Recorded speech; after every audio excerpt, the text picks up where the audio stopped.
Deb is one of those souls that takes solace in what others lack the patience for, and that is performing tasks that require a steady hand and an eye for the minutiae.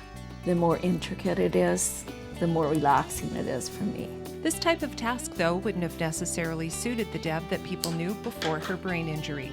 Once upon a time, she was one of those non-stop movers, always on the go, burning the candle at both ends as a legal secretary and a mom. Now it goes to a snail's pace, and things can be very overwhelming for me. 4 years ago, she was taking a much looked forward to bike ride home from work.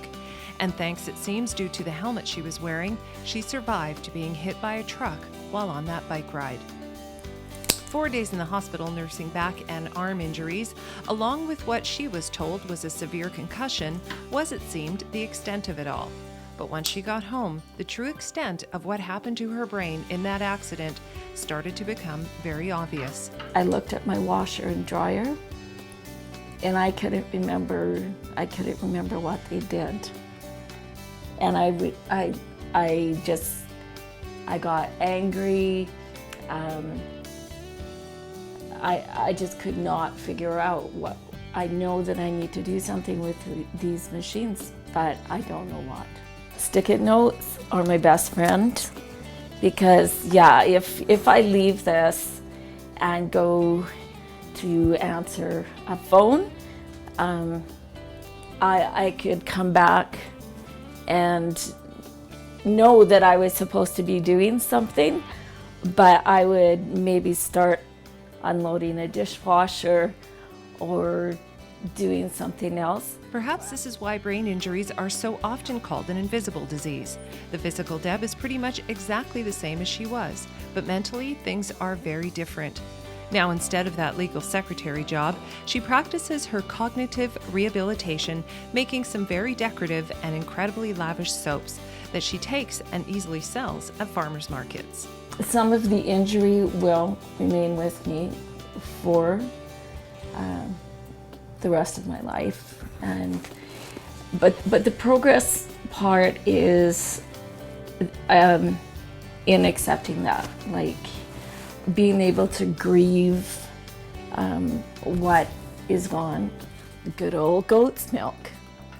And goat's milk is excellent because it's very high in fats.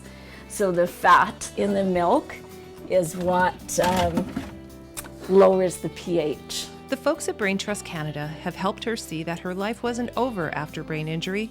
It's just different. They all have different issues after brain injury, and we work with them to try and move forward, move through that, and not look behind, but move ahead. And always look at things in a positive light. And I think Deb is a great example of that. I, of course, found out right away that there are other people who have brain injury, and there are other people whose lives have been turned upside down. And we had many things in common that we were all working through. Programs like the ones Deb used are funded in part by BrainTrust Canada's largest single fundraiser, which is the 100-hole golf marathon coming up in September.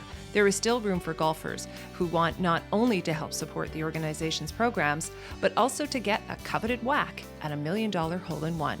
More details for the September 7th event are available online. It's hard on a family. I don't think people realize the extent a family suffers and is suddenly thrown this different person to live with, and they all have to cope. So it's a very difficult thing. From Kelowna for Shaw, I'm Tammy Williams.